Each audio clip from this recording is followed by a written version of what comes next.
My daughter showed up at my door after 10 years of silence, smiled sweetly, and said, "Mom, I'm ready to be a mother now. I want my kids back." I looked at the woman who had abandoned 2 newborn babies on my doorstep a decade ago and said the only thing I could say, absolutely not. My name is Dorothy Richardson, but everyone calls me Grandma Dot. I'm 62 years old, and 10 years ago my daughter Keisha left her 3-month-old twins on my porch with a note that said, "I can't do this. Please take care of them." I raised Maya and Marcus from infancy. I changed their diapers, taught them to walk, helped them with homework, attended every school event, and became the only mother they've ever really known. Keisha disappeared completely.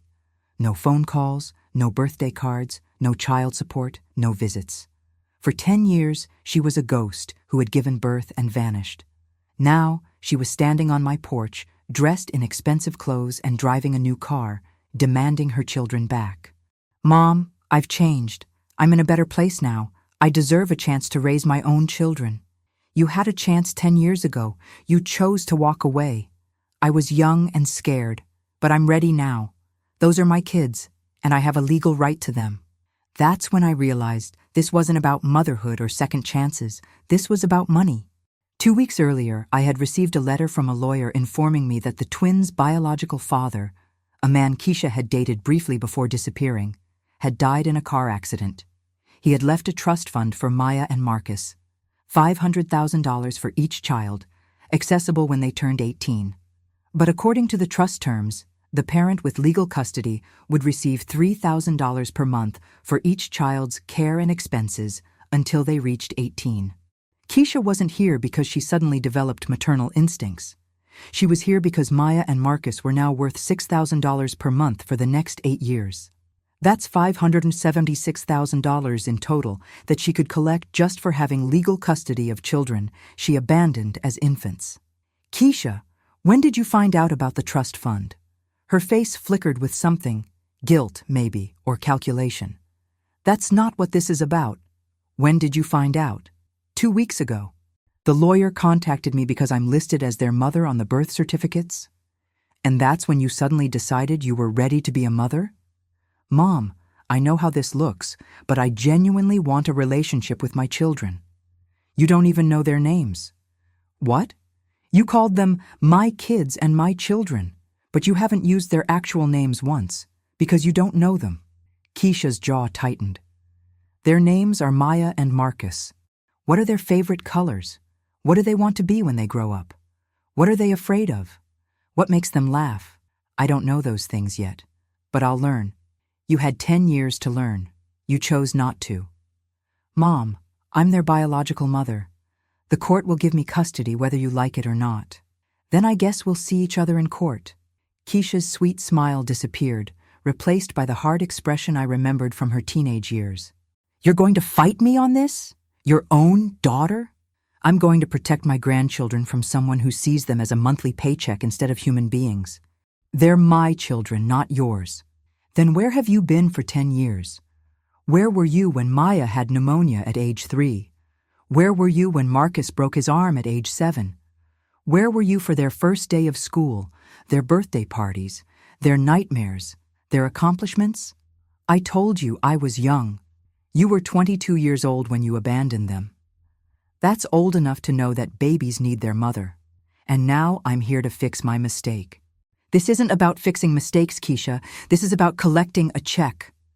She stepped closer, her voice low and threatening. "Mom, I don't want to fight you, but if you force me to, I will take those kids and you'll never see them again. Those kids are 10 years old. They have voices and opinions. Maya and Marcus know who raised them, who loves them, and who abandoned them. They're children. They don't get to decide where they live. Actually, at age 10 in our state, their preferences matter to family court judges." Keisha hadn't expected me to know that. Her expression shifted from threatening to calculating. "Fine. Then I'll just have to convince them that I'm their real mother, and you've been lying to them about me all these years." "I've never lied to them about you. They know exactly what happened, that you left them because you weren't ready to be a mother. Then I'll tell them you kept me away, that I've been trying to see them for years, but you wouldn't let me, You disappeared, Keisha. I had no way to contact you even if I wanted to. That's not what I'll tell the judge, or my children. She turned and walked back to her expensive car, paid for with money from a new boyfriend or new scheme, knowing Keisha. As she drove away, I realized that the hardest battle of my life was just beginning. Because Keisha was right about one thing: she was their biological mother, and family courts typically favor biological parents over grandparents, even when those biological parents abandoned their children for a decade and only returned when money was involved. I went inside to find Maya and Marcus doing homework at the kitchen table, the same table where I'd fed them bottles as infants, taught them to eat solid food, and helped them with thousands of hours of schoolwork. "Grandma, who was that lady?" Maya asked. I had dreaded this conversation for 10 years. "That was your mother, Keisha. She wants to talk to you both about something important." Marcus looked up from his math homework. "Our mom? The one who left us?" "Yes, baby." "Why is she here now?" Maya asked with the perceptiveness of a too-smart 10-year-old. I couldn't lie to them. They deserved the truth. "She found out that your biological father passed away and left you some money. She wants to be part of your lives again." "Does she want the money?" Marcus asked bluntly. Smart boy. He had inherited his grandmother's ability to see through people's motivations. "I think that's part of it, yes." "We don't want to live with her," Maya said firmly. "We want to stay with you." "I want that too, sweetheart, but it might not be that simple." "Why not?" Marcus asked. "You're the one who raised us." "Because she's your biological mother, and the law usually gives mothers custody of their children." "Even if they abandon them?" Maya asked. "Even then sometimes." Both children looked terrified, the same expression they'd had as toddlers during thunderstorms, when they would crawl into my bed seeking safety. "Grandma, please don't let her take us," Maya whispered. "I'm going to do everything I can to keep you with me. But I need you both to understand that this might be a fight, and it might get difficult." "We'll fight too," Marcus said with determination. "We'll tell everyone that you're our real mom." I pulled them both into a hug, these children I had raised as my own, and prepared for the battle that would determine whether a decade of love and sacrifice mattered more than biology and legal paperwork. Keisha wanted her children back, but they were never really hers to begin with. To understand how we got here, I need to tell you about the day Keisha abandoned her babies. It was a cold November morning 10 years ago when I heard crying on my front porch. I opened the door to find 2 infant carriers with 3-month-old twins bundled in blankets, screaming their tiny lungs out. Between the carriers was a note in Keisha's handwriting. "Mom, I can't do this. I thought I could, but I can't. Every time they cry, I feel like I'm drowning. I don't know how to be a mother. Please take care of them. I'm sorry. Keisha." I stood there in shock, looking down at my grandchildren who were crying for food, comfort, and their mother who had just driven away. I called Keisha's phone immediately. It went straight to voicemail. I called again and again throughout that day. The phone was disconnected by evening. I contacted her friends, her boyfriend, anyone who might know where she went. Nobody had seen her or heard from her. Keisha had vanished completely, leaving me with 2 3-month-old babies and no explanation beyond that note. I was 52 years old, working full-time as a school librarian and suddenly responsible for raising twins alone. That first week was the hardest of my life. The babies cried constantly. They didn't know me, didn't understand where their mother went, and were too young to be soothed by explanations. I had raised Keisha 27 years earlier, but I'd forgotten how exhausting infants are. The sleepless nights, the endless feeding and diaper changes, the worry about every cough and fever. But unlike when I raised Keisha, I was now doing it alone.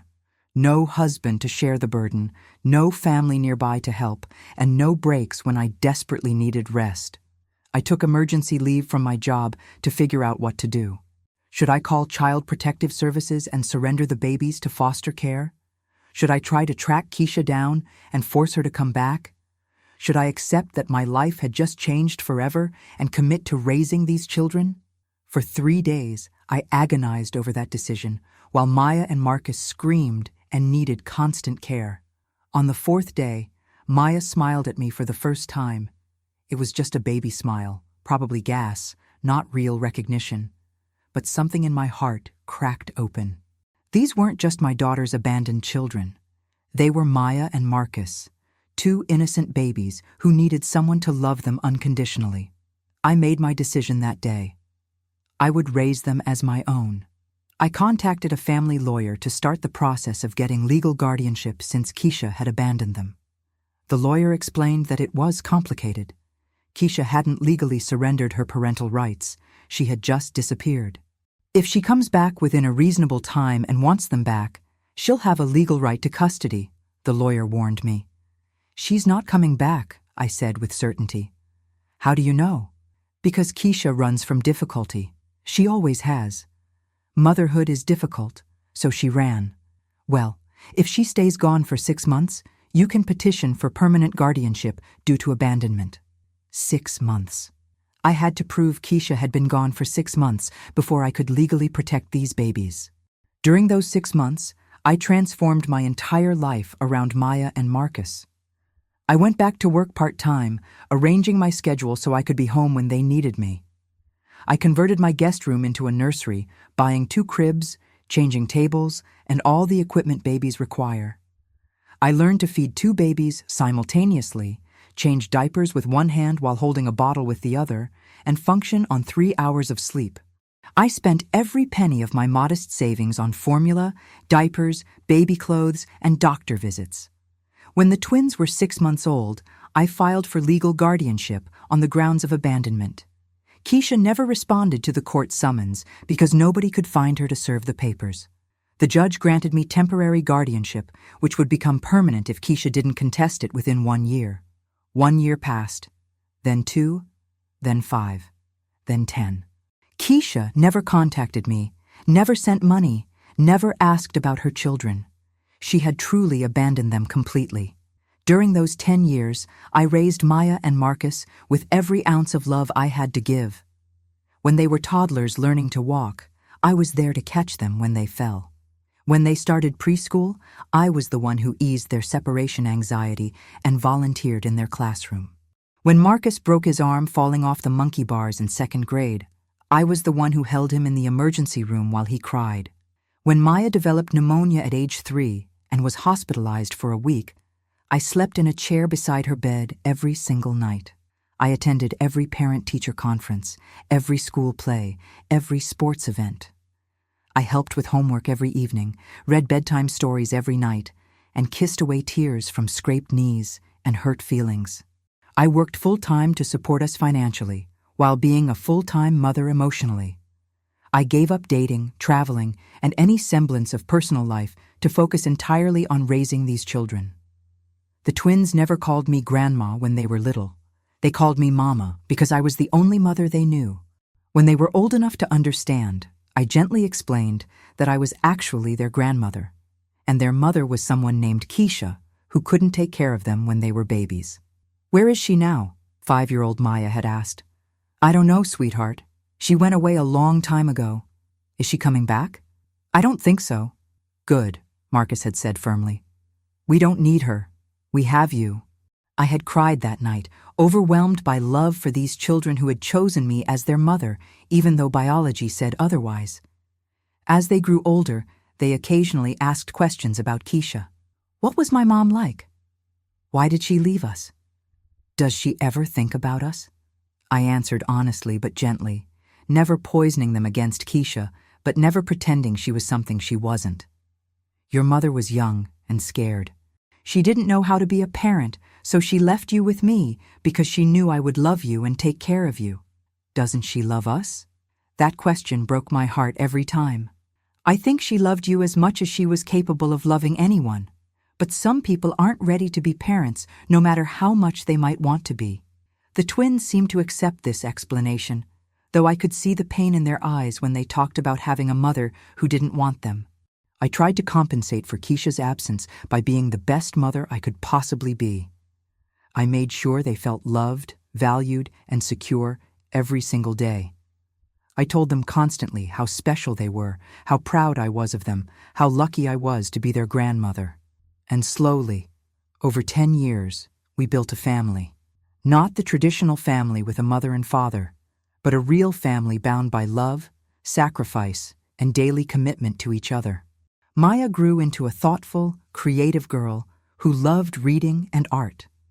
Marcus became an energetic, curious boy who excelled at math and sports. They were different in personality, but inseparable as twins, always looking out for each other and supporting each other through childhood challenges. They both did well in school, had good friends, and seemed like normal, happy children despite their unusual family situation. People who met us often assumed I was their mother, not their grandmother. I was too tired most days to correct them. Besides, in every way that mattered, I was their mother. Last year, when they turned 9, I took them on a special trip to Disney World. It was a vacation I'd been saving for years to afford, wanting to give them one magical memory like other kids had. On our last night there, as we watched the fireworks over the castle, Maya hugged me tight and whispered, "Thank you for being our mom, Grandma Dot." "Thank you for being my kids," I whispered back. That was 6 months ago, back when I thought our unconventional little family was safe and secure, back when I thought Keisha was gone forever and would never return to disrupt the life we'd built, back when I didn't know that the twins' biological father had died and left them money that would bring their biological mother back into their lives. 2 weeks ago, everything changed when I received that letter from the lawyer about the trust fund. And yesterday, Keisha showed up on my doorstep for the first time in 10 years, demanding her children back. Not because she missed them, not because she regretted leaving them, but because they were now worth $6,000 per month in trust fund payments. She saw her abandoned children as a monthly paycheck, not as the real human beings I had spent a decade raising and loving. And now I had to figure out how to protect Maya and Marcus from the woman who had given birth to them but had never been their mother. The battle for my grandchildren was just beginning, and I would fight with everything I had to keep them safe. The morning after Keisha's visit, I sat Maya and Marcus down for the conversation I'd been dreading. "We need to talk about your mother and what's happening." They exchanged worried glances across the kitchen table, the twin communication that needed no words. "Is she going to take us away?" Maya asked quietly. "She wants to have a relationship with you, and legally, because she's your biological mother, she has certain rights." "What kind of rights?" Marcus demanded. "She left us when we were babies." "I know, baby, but the law says that parents have rights to their children, even if they've been absent." "That's not fair." Maya's eyes filled with tears. "You're the one who raised us. Life isn't always fair, sweetheart, but I want you both to understand what's happening so you're not scared or confused." I explained about the trust fund, about how their biological father had left them money, and about how Keisha had appeared immediately after finding out about it. "So she only wants us because of the money?" Marcus asked, his voice hard with understanding beyond his years. "I think that's a big part of it, yes." "Then we'll just tell the judge we want to stay with you," Maya said firmly. "It's not that simple. Family courts usually favor biological parents. We'll need a lawyer, and we'll need to prove that you're better off with me than with her." "That should be easy," Marcus said. "You've been our mom our whole lives." "Not according to the law, Marcus. According to the law, I'm your grandmother who has temporary guardianship. Keisha is your mother who has been absent." "Absent?" Maya repeated. "She abandoned us. That's different from being absent." "I know, and that's what we'll argue in court. But I need you both to understand that this might be a long, difficult process." Over the next few days, I consulted with 3 different family lawyers to understand our legal situation. The news was not encouraging. "Mrs. Richardson," the first lawyer explained, "biological parents have extremely strong rights in family court. Even after 10 years of absence, Keisha can petition for custody and will likely be granted at least visitation rights immediately. But she abandoned them as infants. Legally, she left them with a family member. That's different from abandonment to strangers or the state. She disappeared for 10 years without contact or support, which will work in your favor, but it's not an automatic disqualification for parental rights." The second lawyer was slightly more optimistic. "The fact that the children are 10 years old helps your case. At that age, Judges do consider their preferences. If Maya and Marcus clearly express that they want to stay with you, that will carry significant weight. But Keisha could still get custody? She could. Especially if she presents herself as a reformed person who has gotten her life together and wants to reconnect with her children. Even though her timing coincides exactly with finding out about the trust fund, you'll need to prove that her motivation is financial, not maternal. That won't be easy. The third lawyer, a sharp woman named Patricia Owens, gave me the brutal truth. Mrs. Richardson, I'm not going to sugarcoat this. You're in a difficult position. How difficult? Keisha has two major advantages. She's the biological mother, and she can claim she was young and overwhelmed 10 years ago, but is now mature and ready to parent. And my advantages? You've been their primary caregiver for 10 years. You have a stable home and income. The children clearly prefer to stay with you. And if we can prove Keisha's motivation is purely financial, that will help. Can you take my case? Yes. But I need to be honest with you about costs. A custody battle like this could cost $50,000 or more in legal fees. I felt my heart sink. I had maybe $15,000 in savings after 10 years of raising 2 children on a librarian's salary. I don't have that kind of money. Then we'll need to be strategic. We'll fight hard for an early resolution and hope Keisha's own behavior undermines her case. I hired Patricia Owens and prepared to drain my savings to protect my grandchildren. 3 days later, Keisha filed a formal petition for custody. The court scheduled a preliminary hearing for 2 weeks later and ordered a home study of both households. A social worker named Janet Williams came to evaluate my home first. She spent 3 hours interviewing me, touring the house, and talking to Maya and Marcus separately. Tell me about your relationship with your grandmother, she asked Maya.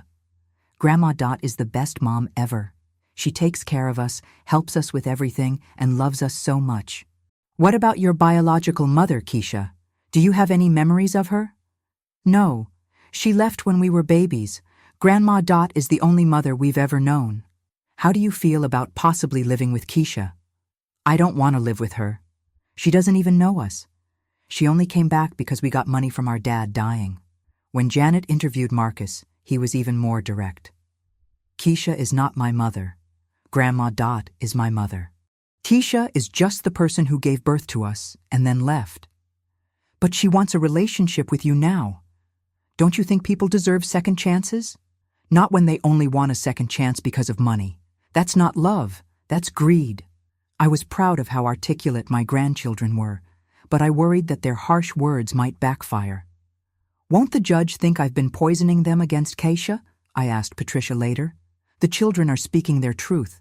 They're old enough to form their own opinions based on actions, not manipulation. But Keisha will claim I've been turning them against her for years. Then we'll point out that you could have told them their mother was dead or completely disappeared.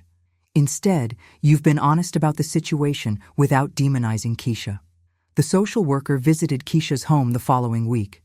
I wasn't present, but Patricia obtained the report. Keisha was living in a nice apartment with her boyfriend, a man named Derek, who owned a construction company. The apartment had a bedroom prepared for the twins with new furniture, toys, and decorations. Everything looks perfect, the social worker had written. Keisha has created a welcoming environment and seems genuinely excited about reuniting with her children.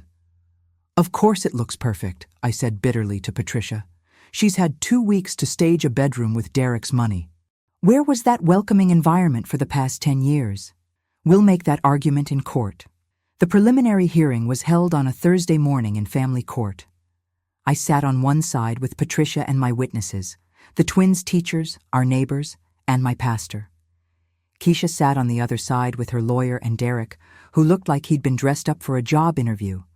The judge was a stern black woman in her 60s named Judge Angela Morrison. This is a preliminary hearing to determine temporary custody arrangements while we conduct a full evaluation, she began. Keisha's lawyer spoke first. Your Honor, my client Keisha Richardson is the biological mother of Maya and Marcus. 10 years ago, when she was only 22 years old, she was overwhelmed by the responsibilities of caring for infant twins. She made the difficult decision to temporarily leave them with her mother while she got her life together. Temporarily. That was their story. That Keisha had always planned to come back. Ms. Richardson has spent the past decade maturing, building a stable life, and preparing to reunite with her children.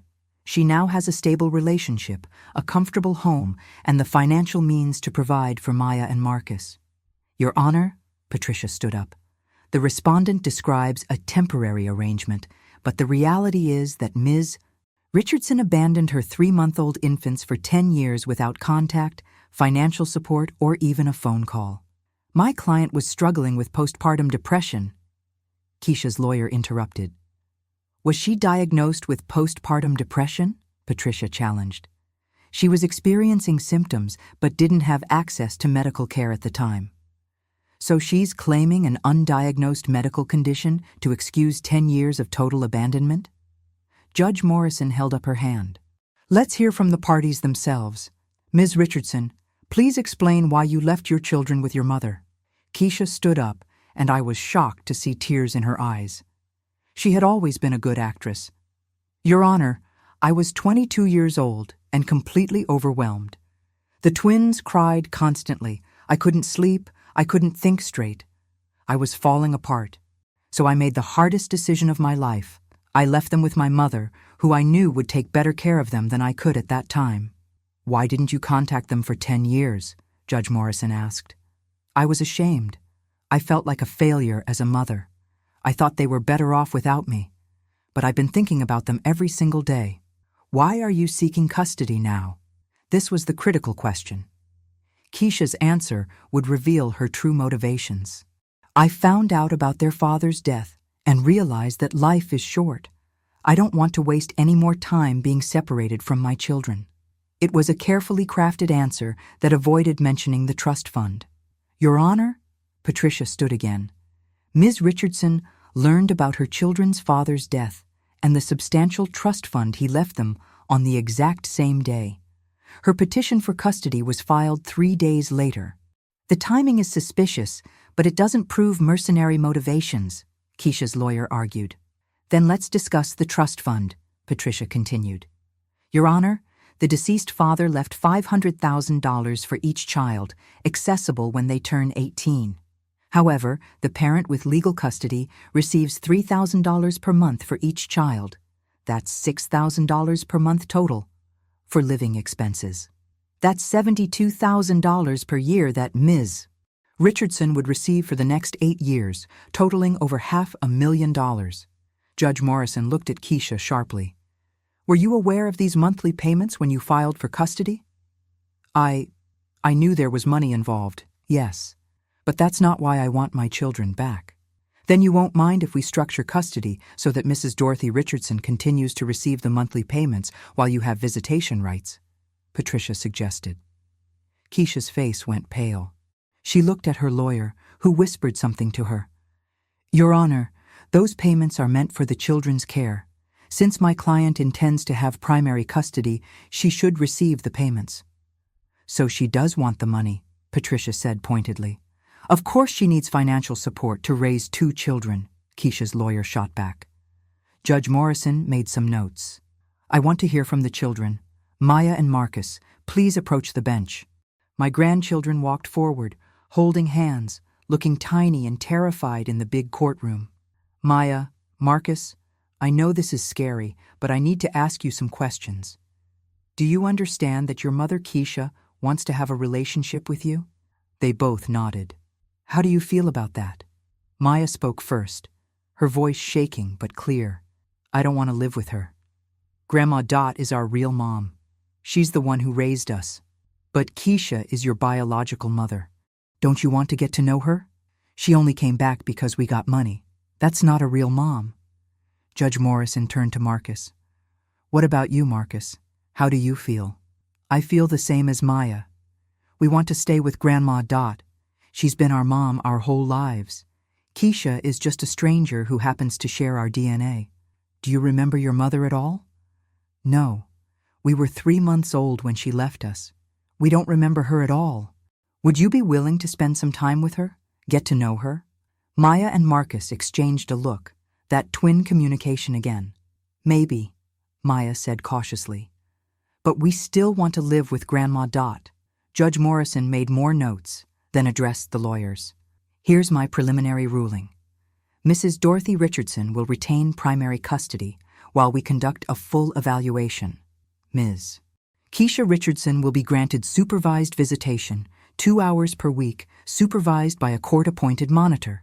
Your Honor, that's not sufficient, Keisha's lawyer began. That's my ruling. We'll reconvene in 60 days for a full custody hearing. At that time, I'll hear testimony from all parties, review the complete home studies, and make a final determination. In the meantime, the monthly trust fund payments will continue to go to Mrs. Dorothy Richardson as the current legal guardian. Keisha's face darkened with anger. She had expected to get immediate custody and immediate access to that $6,000 monthly payment. As we left the courtroom, Maya and Marcus hugged me tightly. We won, right, Grandma? Marcus asked. We won the first round, baby. But the real battle is still ahead. That night, Keisha called my phone.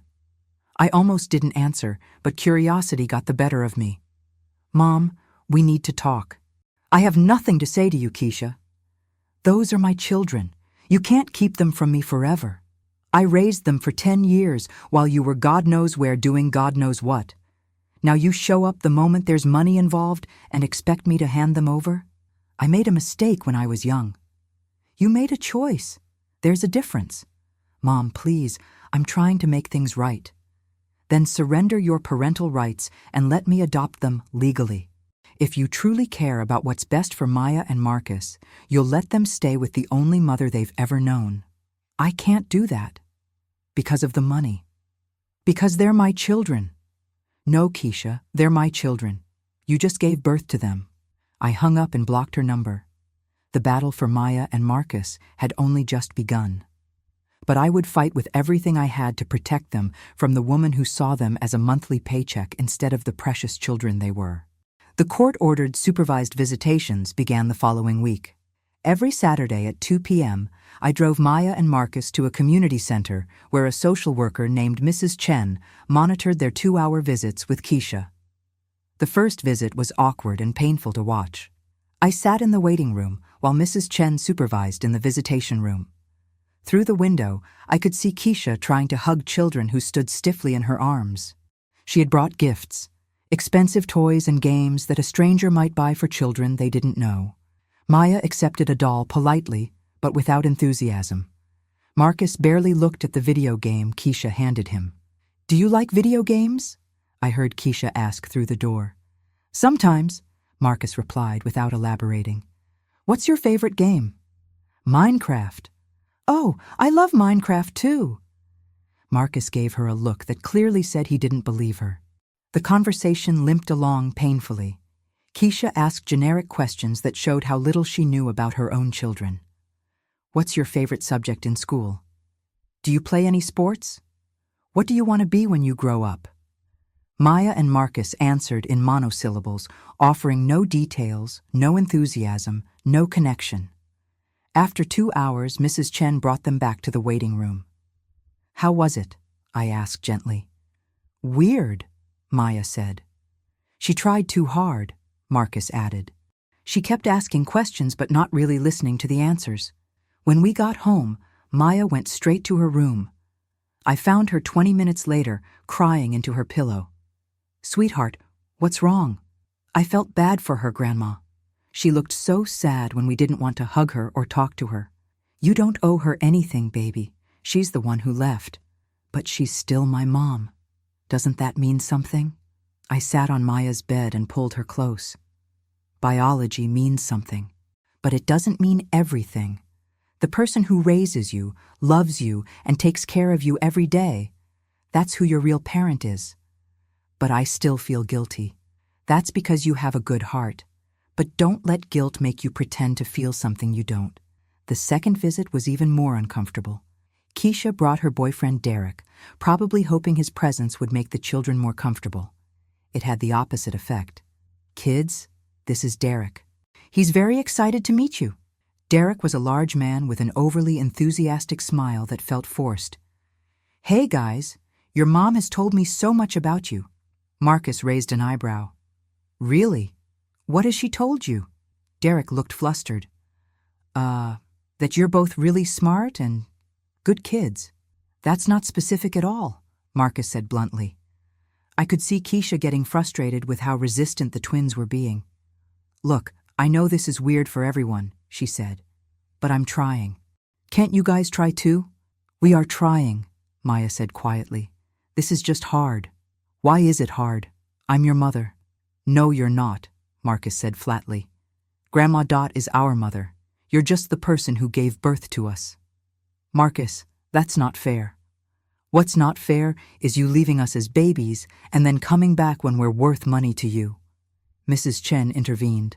Let's take a break. Marcus, maybe you and I can talk privately for a few minutes? After that visit, Keisha's lawyer filed a motion complaining that I was alienating the children and poisoning them against their mother. Patricia and I had to go back to court to defend against these allegations.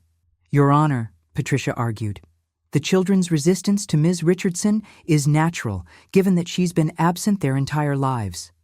Mrs. Dorothy Richardson has not poisoned them. She's been honest with them about their history. The children's statements suggest coaching, Keisha's lawyer countered. They use sophisticated arguments about financial motivations that seem beyond their years.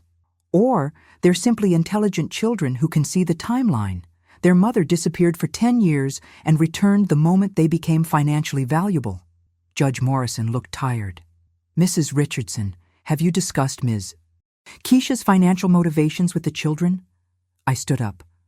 Your Honor, they asked me directly why their mother came back after 10 years. I told them the truth, that she learned about their father's death and the trust fund. They drew their own conclusions. Did you suggest that her motivations were primarily financial? I didn't need to suggest it. The timing speaks for itself. Your Honor, Keisha stood up, tears streaming down her face. I love my children. Yes, I made a terrible mistake 10 years ago, but I've thought about them every single day. When I heard about their father's death, it made me realize that life is too short to stay away from them. Then why did you wait 10 years? I asked directly. Because I was ashamed. Because I thought they were better off without me. Or because they weren't worth anything to you until 2 weeks ago. That's not true. Judge Morrison banged her gavel. Enough. I'm ordering family therapy for all parties. Ms. Richardson, you will attend joint sessions with Maya and Marcus to work on building a relationship under professional guidance. Mrs. Dorothy Richardson, you will also attend sessions to address the family dynamics and any potential alienation issues. We'll reconvene in 45 days for the final custody hearing. The family therapy sessions were led by Dr. Michael Torres, a patient man in his 50s who specialized in reunification cases. The first session was just Keisha, Maya, Marcus, and Dr. Torres. I waited outside, anxious about what was happening in that room. When they emerged an hour later, both twins looked exhausted. How did it go? I asked Dr. Torres privately. It was challenging. The children have a lot of anger toward their mother. Understandably so. Did Keisha acknowledge why they're angry? She apologized for leaving them, but she also got defensive when they questioned her timing for coming back. What did she say? She insisted that the money had nothing to do with her decision. When Marcus pointed out the coincidental timing, she called him disrespectful. So she's not actually taking responsibility. She's taking responsibility for the past, but not for how her current actions appear. There's a disconnect there. Over the next several weeks, the therapy sessions revealed more about Keisha's true character. In one session, she brought up the monthly trust fund payments. Dr.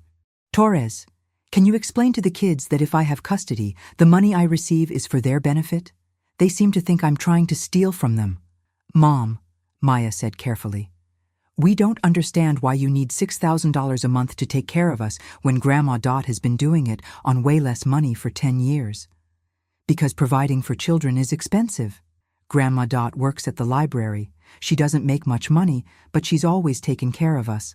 You have Derek who owns a construction company. You don't need our trust fund money. Keisha's face flushed with anger. You don't understand adult finances. We understand that you didn't care about us until we became worth money, Marcus interrupted. In another session, Dr. Torres asked Keisha to describe her vision for their relationship if she gained custody. I want us to be a real family. I want the kids to live with Derek and me. We have a nice apartment with a bedroom ready for them. They'd go to good schools, have nice things. What about Grandma Dot?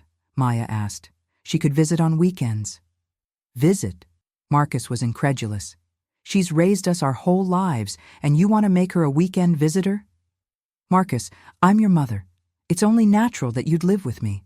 It's not natural at all. It's crazy. You're a stranger who wants to replace the only mother we've ever known. Keisha's frustration was becoming more visible in each session. She had expected the children to be grateful for her return, to be excited about having their real mother back. Instead, they were hostile, suspicious, and fiercely loyal to me. After the fourth therapy session, Dr. Torres called me in for a private conversation. Mrs. Richardson, I need to be honest with you about what I'm seeing. What are you seeing? Keisha is not bonding with the children. Every session, the gap between them grows wider instead of closer. Is that because I'm alienating them? No. It's because Keisha fundamentally doesn't understand what these children need. She's trying to buy their affection with gifts and promises of a better life. But they don't want things. They want authenticity. What do you mean? They want her to acknowledge that she abandoned them and to take genuine responsibility for how that affected them. Instead, she keeps making excuses and getting defensive. So what happens now? I'll be submitting my evaluation to the court before the final hearing. My professional opinion will be that the children's best interests are served by remaining with you as their primary caregiver. Will the judge listen to your recommendation? Judge Morrison takes these evaluations very seriously. But Keisha's parental rights are still a factor. The judge might order continued visitation or gradual transition to shared custody. Even though the children clearly don't want that? The law assumes that relationships with biological parents are inherently valuable, even when children resist. 2 weeks before the final custody hearing, Keisha made a mistake that would cost her everything. She showed up at Maya and Marcus's school during lunch. School policy required all visitors to sign in at the office, but Keisha went directly to the playground where the 5th graders were having recess. "Maya, Marcus!" she called out, waving. The twins froze when they saw her. "What are you doing here?" Marcus asked. "I wanted to surprise you. I thought we could have lunch together." "You can't just show up at our school," Maya said nervously. "You're supposed to only see us during supervised visits." "I'm your mother. I can see you whenever I want." A teacher noticed the commotion and approached. "Excuse me, ma'am, did you sign in at the office?" "I'm just visiting my children. All visitors must sign in. It's school policy." "I'm their mother." "I understand, but you still need to follow proper procedures." Keisha's face reddened with anger. "This is ridiculous. I have a right to see my own kids." The teacher radioed for the principal while Maya and Marcus stood frozen, embarrassed by the scene Keisha was creating. Other students were staring. Some were filming on their phones. The principal arrived and asked Keisha to leave immediately, or she would call the police. "You can't keep me from my children!" Keisha shouted. "Ma'am, you're trespassing on school property. Please leave now." Keisha finally left, but not before shouting at Maya and Marcus. "Your grandmother is turning you against me. Can't you see what she's doing?" That evening, the school principal called me. "Mrs. Richardson, we had an incident today with Keisha Richardson attempting to access Maya and Marcus without proper authorization." "Oh no. Are the kids okay?" "They're shaken up but fine. However, we need to update our records. Is there a custody order we should be aware of?" I explained the situation and provided copies of the court orders restricting Keisha's access to supervised visitation only. "I'll update our files immediately. Ms. Richardson will not be allowed on school property without your written permission." When I got home, Maya was crying in her room again. Everyone at school was filming her yelling. It's going to be all over social media. "I'm so sorry, sweetheart. Why can't she just leave us alone? We didn't ask her to come back." Marcus was angry rather than sad. "She's crazy, Grandma. She doesn't care about what we want. She just cares about getting that money." I held them both, and promised that I would do everything possible to protect them. The next day, Patricia filed an emergency motion citing Keisha's violation of the supervised visitation order. Your Honor, Patricia argued at the emergency hearing, Ms. Richardson showed up at the children's school without permission, violated school policy, and created a public scene that embarrassed and frightened Maya and Marcus. This demonstrates exactly why supervised visitation was ordered. Ms. Richardson does not respect boundaries or consider the children's best interests. Keisha's lawyer tried to minimize the incident. My client simply wanted to have lunch with her children. She didn't understand the school's visitor policies. She understood perfectly well that she's only allowed supervised visitation, Patricia countered. This was a deliberate violation of the court's order. Judge Morrison was not pleased. Ms. Richardson, do you understand that you're only permitted to see your children during court-ordered supervised visits? Yes, Your Honor, but I thought... What you thought doesn't matter. You violated my order. If you do so again, I will terminate your visitation entirely and potentially hold you in contempt of court. I'm sorry, Your Honor. I just miss them so much.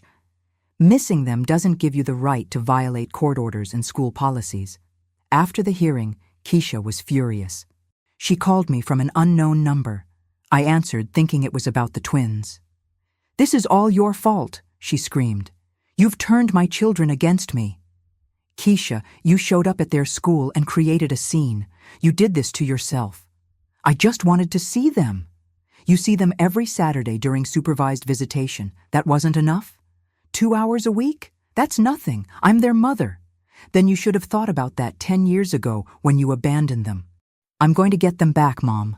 I'm going to win custody, and there's nothing you can do to stop me. We'll see what the judge says at the final hearing. The judge will give me custody because I'm their biological mother. That's all that matters. No, Keisha. What matters is what's best for Maya and Marcus, and what's best for them is staying with someone who actually loves them, not someone who sees them as a monthly paycheck. She hung up on me. 3 days later, Patricia received a disturbing call from one of her investigator contacts. Patricia, you need to know that Keisha Richardson has been contacting family lawyers about what happens to trust fund money if the children's guardian dies. My blood ran cold when Patricia told me. She's asking about what happens if I die? It appears so. The investigator couldn't get details, but multiple lawyers confirmed she'd made inquiries. Is she planning something? I don't know. But I'm filing for a restraining order and notifying the police as a precaution. Should I be worried about my safety? I think you should be careful. Keisha is becoming increasingly desperate, and desperate people make dangerous choices. That night, I installed a security system in my house and made sure all the doors and windows were locked.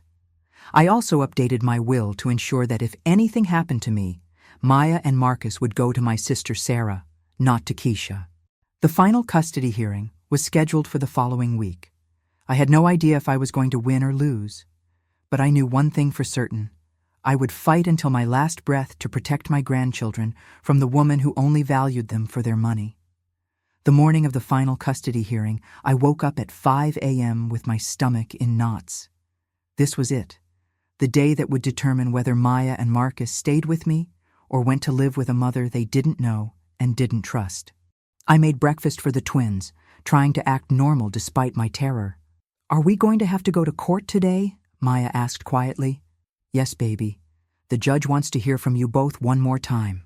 What if she makes us live with Keisha? Marcus asked, voicing the fear we'd all been carrying for weeks. Then we'll figure it out together. But I'm going to fight as hard as I can to keep you with me.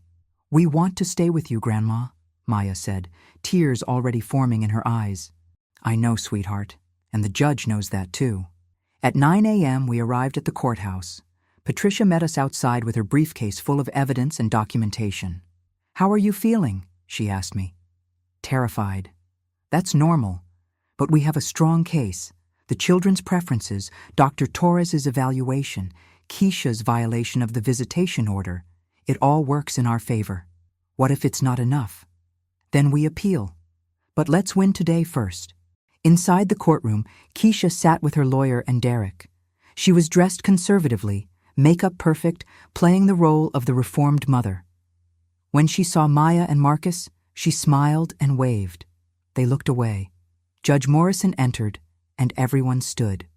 This is the final hearing in the matter of custody for Maya Richardson and Marcus Richardson, biological children of Keisha Richardson, currently in the guardianship of Dorothy Richardson.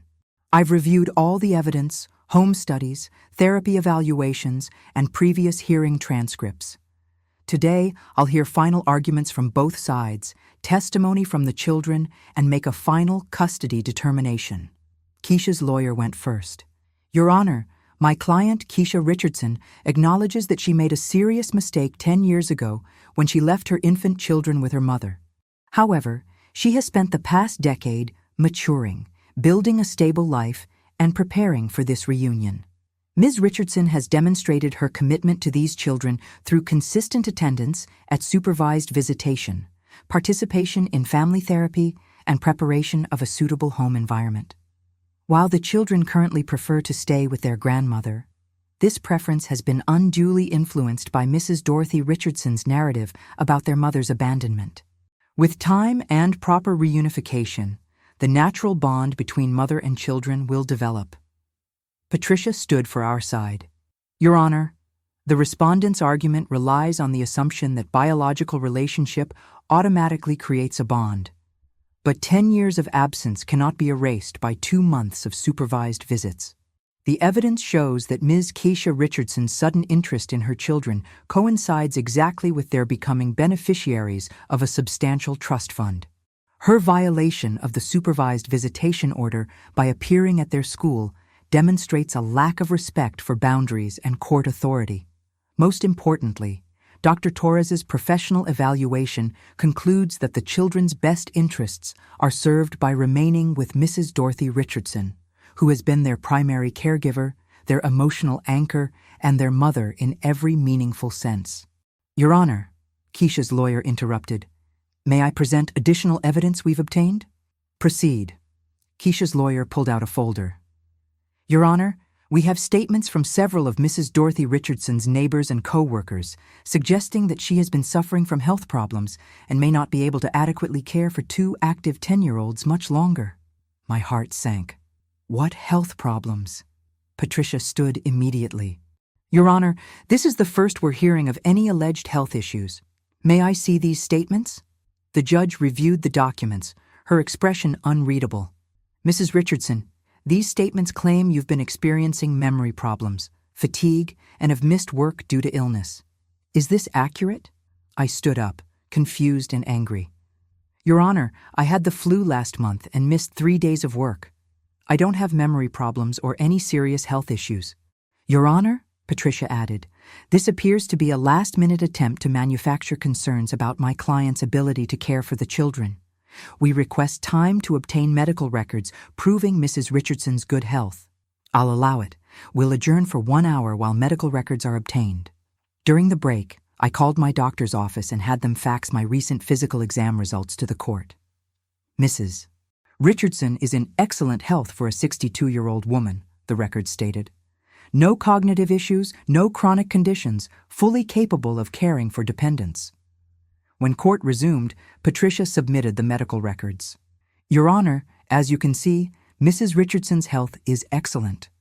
The statements from neighbors appear to be based on a single instance of the flu, exaggerated to create false concerns. Noted, Judge Morrison said. Now, I'd like to hear from Maya and Marcus. The twins approached the bench, holding hands as always. Maya, Marcus, you've been through a lot during this process. I know it's been difficult, but I need to understand your feelings clearly. Your mother, Keisha, wants to have custody of you and have you live with her. Your grandmother, Dorothy, wants you to continue living with her. What do you want? Maya spoke first, her voice trembling but clear. Your Honor, I want to stay with Grandma Dot. She's the only mother I've ever known. She's raised us since we were babies, taken care of us when we were sick, helped us with school, and loved us every single day. But Keisha is your biological mother. Don't you think you should give her a chance? We have given her a chance. We've been going to visits for weeks. But she doesn't feel like a mother. She feels like a stranger who's trying too hard. Judge Morrison turned to Marcus. What about you, Marcus? I feel the same way. Keisha might have given birth to us, but Grandma Dot raised us. That's what makes someone a real parent. Are you aware that your mother would receive money from your trust fund if you lived with her? Yes, ma'am. That's why we don't trust her. She disappeared for 10 years and came back the second we were worth money to her. That's a serious accusation. Do you have proof of your mother's financial motivations? The timing proves it. She found out about the money, and 3 days later, she filed for custody. That's not love. That's greed. Judge Morrison made notes, then asked a question that surprised everyone. Maya, Marcus, if I ordered you to live with your mother, what would you do? The twins looked at each other, then back at the judge. We'd run away, Marcus said simply. Marcus, Patricia whispered urgently. I'm sorry, but it's true. We'd rather run away than leave Grandma Dot. I feel the same way, Maya added. You can make us visit Keisha, but you can't make us accept her as our mother. Judge Morrison looked at them for a long moment. Thank you for your honesty. You may return to your seats. Now I'd like to hear from Ms. Keisha Richardson herself. Keisha stood up, dabbing at her eyes with a tissue. Your Honor, I love my children. I made a terrible mistake 10 years ago, but I've regretted it every single day. I'm not a perfect person, but I'm trying to make things right. Ms. Richardson, why did you wait 10 years to make contact with your children? I was ashamed. I thought they were better off without me. What changed? This was the critical question. How would Keisha explain her timing? I heard about their father's death, and it made me realize that life is too short. I didn't want to waste any more time being separated from them. When exactly did you learn about their father's death? About 2 months ago. And when did you learn about the trust fund he left for the children? Keisha hesitated. Around the same time. Same day? Yes, Your Honor. And you filed for custody 3 days later? Yes. Ms. Richardson, the trust fund provides $3,000 per month for each child to the parent with custody. That's $72,000 per year. Were you aware of these payments when you filed for custody? Yes, I was aware. Do you need that money to support the children? Children are expensive to raise. You live with Derek Martinez, who owns a successful construction company. Your household income is over $150,000 per year, according to the financial disclosures. Do you need an additional $72,000 per year to care for 2 children? Keisha's lawyer stood up. Your Honor, the financial arrangements of the trust fund shouldn't determine. It goes to motive, counselor. Please sit down. Judge Morrison looked at Keisha sternly. Ms. Richardson, I'm going to ask you a direct question, and I want a direct answer. If I awarded you custody, but stipulated that all trust fund payments would continue to go to Mrs. Dorothy Richardson for the children's benefit, would you still want custody? The courtroom fell silent. Keisha looked at her lawyer, then at Derek, then back at the judge. Your Honor, those payments are meant to help the custodial parent provide for the children. That's not what I asked. Would you still want custody if you didn't receive the monthly payments? I don't think that would be fair. Answer the question, Ms. Richardson. Yes or no? Keisha's face hardened. No, Your Honor.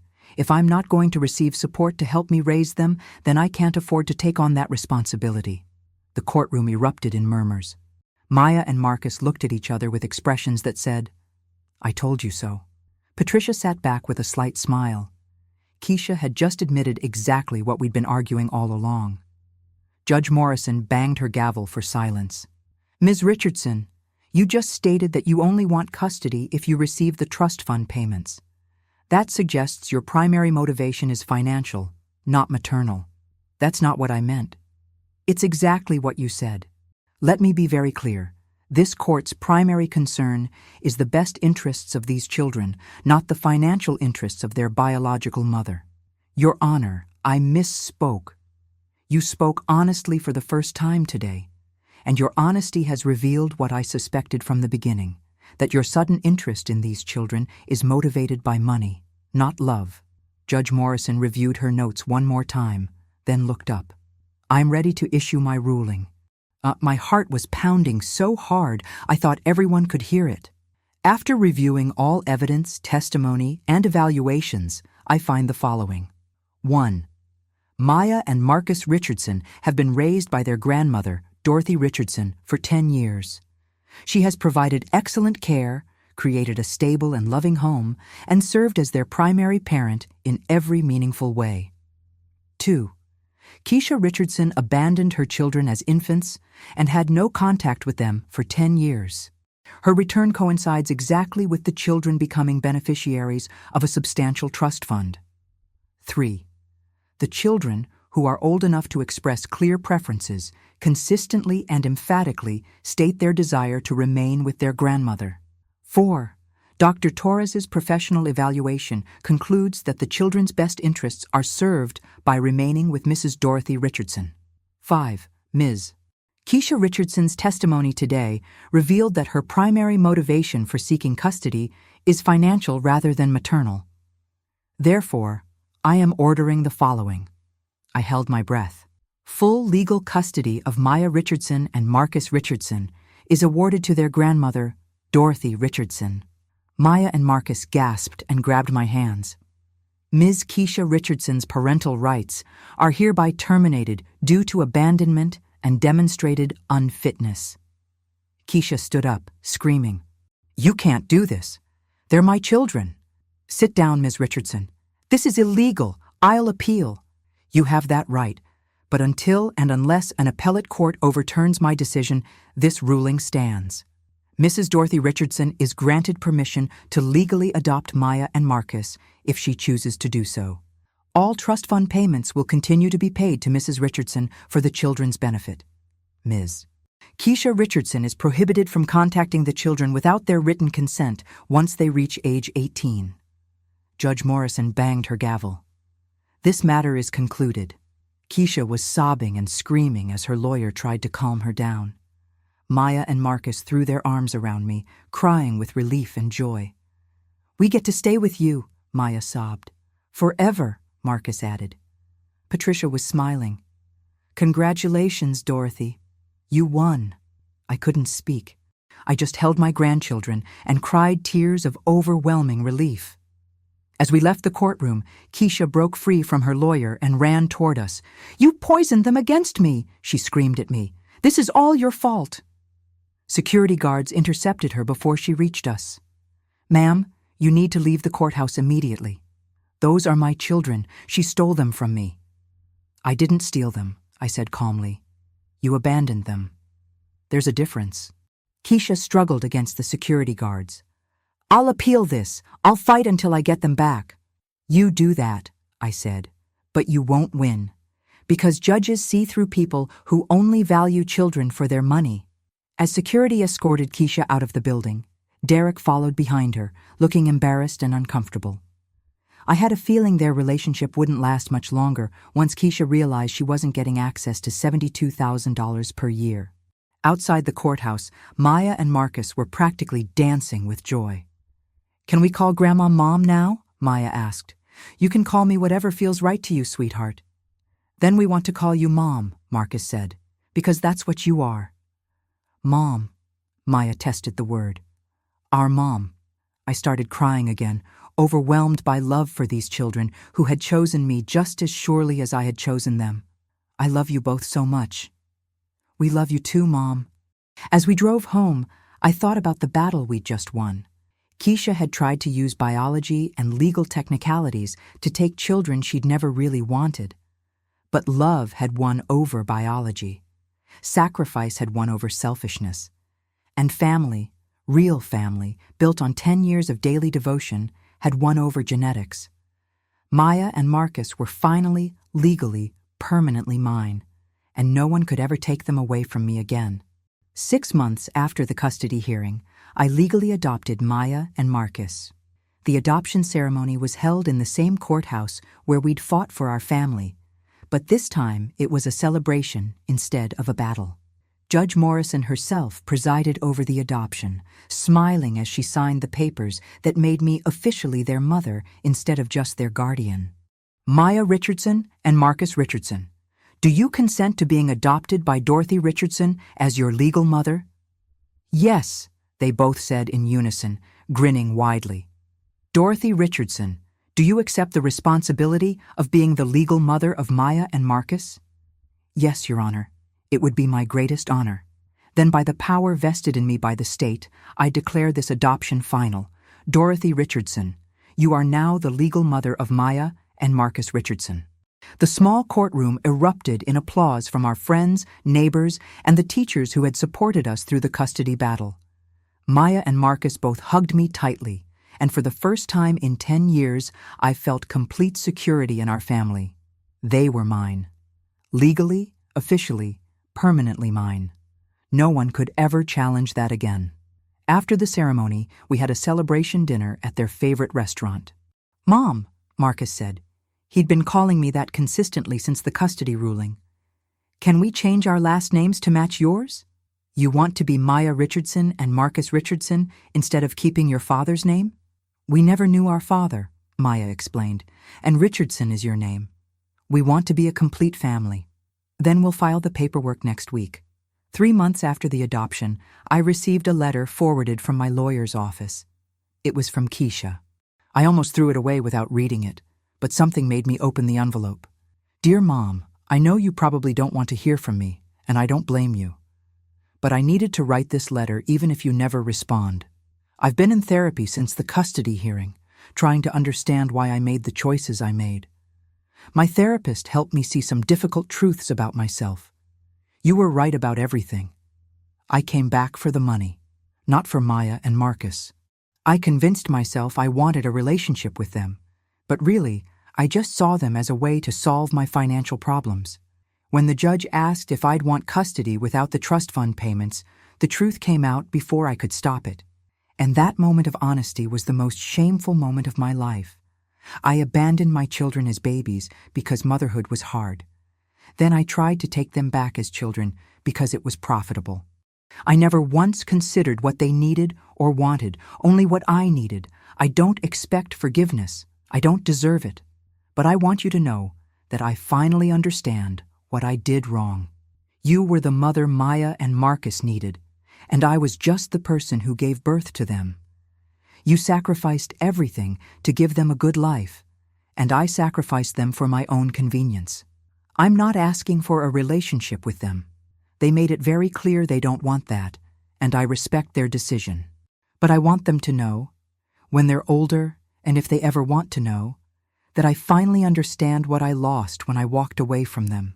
I lost the chance to be part of the most important thing I'll ever create, and I lost it because I was selfish, immature, and valued my own comfort over their well-being. You won, Mom, not just in court, but in every way that matters. You won their love, their trust, and their loyalty. You earned the title of mother that I only had by biology. I hope Maya and Marcus have wonderful lives, and I hope someday they can forgive me, even though I don't deserve it. I'm sorry for everything. Keisha. I read the letter 3 times, processing the apology I never expected to receive. Was it sincere? Or was this another manipulation? I showed the letter to Patricia, my lawyer, who had become a friend during our legal battle. What do you think? I asked her. I think it sounds genuine. But the question is, does it matter? What do you mean? I mean that whether Keisha is genuinely remorseful or not doesn't change anything. You have legal custody. The children are happy. Your family is secure. So I should just throw the letter away? No, you should keep it. Because someday, when Maya and Marcus are adults, they might want to understand what happened with their biological mother. This letter might help them process that. Should I tell them about it? That's your decision as their mother. But if you do tell them, make sure they're emotionally ready for it. I decided to wait. Maya and Marcus were only 10 years old, too young to process their mother's regrets and apologies. But I saved the letter in a safe place, knowing that someday they might want to read it. 1 year after the adoption, Maya came to me with a question I'd been expecting. Mom, why did our biological mother really leave us? We were sitting in the living room, and Marcus immediately stopped playing his video game to listen. I've told you before, she was young and overwhelmed and didn't know how to be a mother. But there's more to it than that, isn't there? These children were too perceptive for their own good sometimes. What makes you think there's more? Because people don't just abandon their babies without a reason. What was her real reason? I thought about how to answer honestly, without destroying whatever small hope they might have that their biological mother had loved them once. Your mother, Keisha, has always struggled with putting other people's needs ahead of her own. When you were babies, and you needed her constantly, she couldn't handle the responsibility. So she was selfish, Marcus asked bluntly. She was young and unprepared. Selfishness is part of it, but so is immaturity and fear. But she came back for the money, Maya said. That was definitely selfish. Yes, that was purely selfish. Do you think she ever loved us? Marcus asked quietly. This was the hardest question to answer because I honestly didn't know. I think she loved the idea of having children, but I don't think she understood what actual love requires. Sacrifice, consistency, putting someone else's needs first. So no, she didn't really love us, Maya concluded. Not the way you deserve to be loved. But that's her failure, not yours.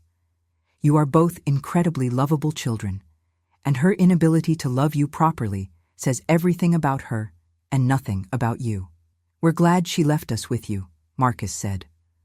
So am I, baby, so am I. 2 years after the adoption, when Maya and Marcus were 12, they asked to read Keisha's letter. We're old enough now, Maya said. We want to understand what she was thinking. I gave them the letter and watched as they read it together, their faces serious and thoughtful. When they finished, they looked at each other with that twin communication, then looked at me. What do you think? I asked gently. I think she finally understands what she did wrong, Maya said. But it doesn't change anything. She says she's sorry, but sorry doesn't give us back 10 years of having a real mother, Marcus added. Do you want to respond to her? You have the right to contact her if you want. They both shook their heads. Maybe when we're older, Maya said, but not now. Right now, we just want to focus on our family, you, me, and Marcus. That sounds perfect to me. When Maya and Marcus turned 16, they asked me about changing their birth certificates. Is it possible to have your name listed as our birth mother instead of Keisha's? Legally, no. Your birth certificate has to list who physically gave birth to you, but your adoption papers show that I'm your legal mother. But what about when people look at our birth certificates? They'll see Keisha's name and think she's our mom. Anyone who matters will know the truth, that I'm your mother in every way that counts. Still, it feels wrong, Marcus said. Like she still has some claim on us even though she doesn't. She has no claim on you. The adoption terminated all her parental rights. She's biologically connected to you, but she's not your mother in any legal or meaningful sense. On their 18th birthday, Maya and Marcus each received access to their $500,000 trust funds. The first thing they did was give me $50,000 each. Mom, we want you to have this, Maya said, handing me the check. Babies, I can't accept this. Yes, you can, Marcus insisted. You spent your entire retirement savings raising us. You worked overtime and double shifts to give us everything we needed. This is the least we can do. You don't owe me anything. We owe you everything, Maya said firmly. You sacrificed your entire life to raise children who weren't even yours. We want to pay you back, I cried, overwhelmed by the generosity and thoughtfulness of the children I had raised. You both turned out so well, I said through my tears. Because you raised us to be good people, Marcus replied. That same week, Keisha reached out to Maya and Marcus through social media. She sent them both friend requests and messages saying she hoped they were well and would consider talking to her now that they were adults. They showed me the messages, unsure what to do. It's your choice, I told them. You're adults now. If you want a relationship with her, I support that decision. And if you don't want that, I support that too. What do you think we should do? Maya asked. I think you should do whatever feels right for you. But remember, someone who only contacts you when you have money isn't someone who has your best interests at heart. They both declined Keisha's friend requests and blocked her on social media. Maybe someday we'll be ready to talk to her, Marcus said. But not now. And definitely not when we've just gotten access to our trust funds, and suddenly she's interested in us again. Smart decision, I agreed. When Maya and Marcus were 20 years old and in college, I received devastating news. I was diagnosed with breast cancer. The prognosis was good, early stage, treatable, but the word cancer terrified me. Not because I was afraid of dying, but because I worried about leaving Maya and Marcus. When I told them about my diagnosis, they both came home from college immediately. "Mom, we're taking the semester off to take care of you," Maya announced. "Absolutely not. You're staying in school." "We're not leaving you to go through this alone," Marcus said firmly. "I won't be alone. I have friends, support groups, and excellent doctors." "And you have us," Maya insisted. "You took care of us our whole lives. Now we're taking care of you." They refused to go back to school despite my protests. For the next 6 months, through chemotherapy and surgery and recovery, Maya and Marcus were by my side constantly. They drove me to appointments, made me meals, kept me company through the hardest days, and showed me the same unconditional love and care that I had given them for 20 years. "This is what family does," Marcus said when I tried to thank them. "We take care of each other." "You taught us that," Maya added. "Family isn't about biology. It's about being there when it matters most." I survived the cancer thanks to excellent medical care and the loving support of my children. And I realized that the greatest success of my life wasn't surviving the custody battle or winning the adoption. It was raising 2 human beings who understood what love, loyalty, and family truly meant. Today, I'm 67 years old and cancer-free. Maya is a social worker who helps families in crisis, inspired by our own family's journey. Marcus is a teacher who works with at-risk children, motivated by remembering what it felt like to be abandoned and then saved by someone who chose to love him. They both live nearby and visit me several times a week.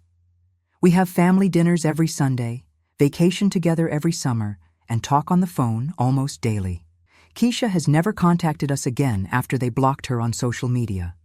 I heard through distant relatives that she and Derek eventually broke up and she moved to another state. I don't know if she ever found whatever she was looking for in life, but I know that Maya and Marcus found what they needed. A mother who loved them unconditionally, not because she had to, but because she chose to. The text on my phone buzzes. A group message from Maya and Marcus. "Mom, we're bringing dinner tonight. We have some exciting news to share." I smile, wondering what the surprise is. Maybe one of them is engaged. Maybe they're planning another family vacation. Maybe they just want to spend time with their mom. Whatever it is, I know one thing for certain.